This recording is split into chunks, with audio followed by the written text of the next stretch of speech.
Mesdames et messieurs, bonjour. Le Parti démocratique sénégalais engage la bataille contre Modou Diagne Fada, mais aussi contre le bureau de l'Assemblée nationale qui a pris la décision de maintenir à la présidence du groupe parlementaire de l'opposition le député Modou Diagne Fada. Hier, nous disent nos confrères de Sud Quotidien, les libéraux sont montés au créneau pour clamer leur opposition. Ils ont fait face à la presse et ont accusé le président de l'Assemblée nationale, Moustapha Niasse, d'avoir fait un faux parce que le bureau de l'Assemblée nationale s'est réuni et a renvoyé l'examen de la question relative au groupe parlementaire au lendemain et entre-temps, sous la directive du président Macky Sall, Moustapha Niasse a procédé à une consultation à domicile. C'est ce qu'a déclaré hier Amadou Sall, membre du bureau du comité directeur du Parti démocratique sénégalais, ce qui, selon lui, n'est pas prévu par le règlement intérieur de l'Assemblée nationale.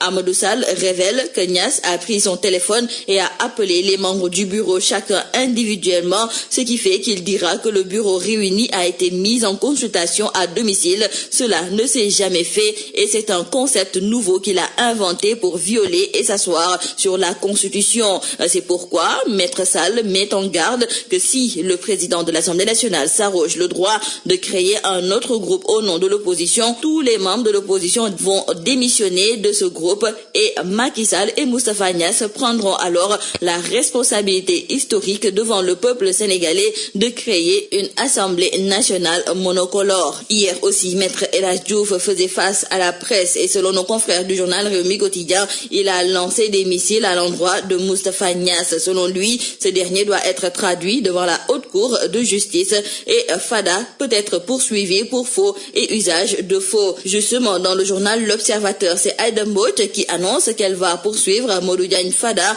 pour faux et usage de faux. En effet, Aïda Mbodj accuse son rival d'avoir utilisé sa signature à son insu pour constituer un groupe parlementaire. Donc, elle va ester en justice parce que Fada a fait du faux et usage de faux. Donc, retenons avec nos confrères du journal Enquête que les libéraux vont engager la bataille juridique concernant donc l'affaire Modou Diagne Fada et mis à part les libéraux qui vont traîner Modou Diagne Fada en justice, de même que Aïda Mbodj, nos confrères de Grand Place se demandent, après cette double plainte contre Fada, qui va lever son immunité parlementaire. Notre pays, le Sénégal, a été plébiscité hier au Conseil de sécurité où il a été élu avec 187 voix sur 190 suffrages exprimés. Ainsi donc, pour la troisième fois depuis l'indépendance du pays, le Sénégal retrouve son poste de membre non permanent. Dans le quotidien Le Soleil, le chef de l'État Macky Sall trouve que c'est une grande marque de confiance de la communauté internationale. Le Premier ministre de la transition au Burkina Faso arrive aujourd'hui à Dakar.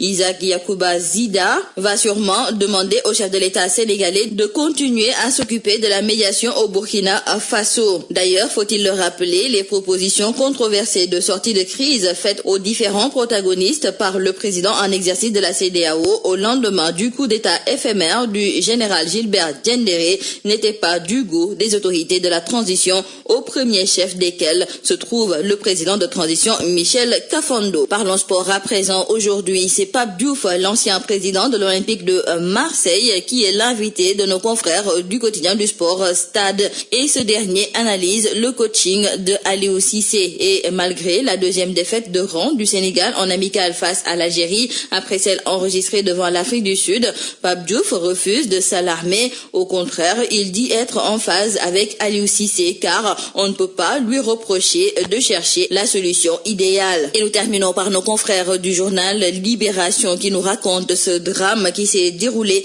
hier sur la corniche ouest. Nos confrères nous parlent de la chute mortelle de Antonio Donato, un ressortissant italien. Ce dernier est mort sur le coup après être tombé des falaises au niveau de la corniche ouest. Et nos confrères annoncent beaucoup d'hypothèses parce que les gendarmes ont trouvé sur les lieux un sachet de médicaments ainsi qu'un bulletin de rendez-vous à l'hôpital Le Dantec. L'Italien s'est-il donné la mort après avoir appris qu'il avait une maladie incurable? Une question que se posent nos confrères du journal Libération. Dans tous les cas, une enquête est ouverte pour déterminer les circonstances exactes. C'est tout à vos journaux et très bonne lecture.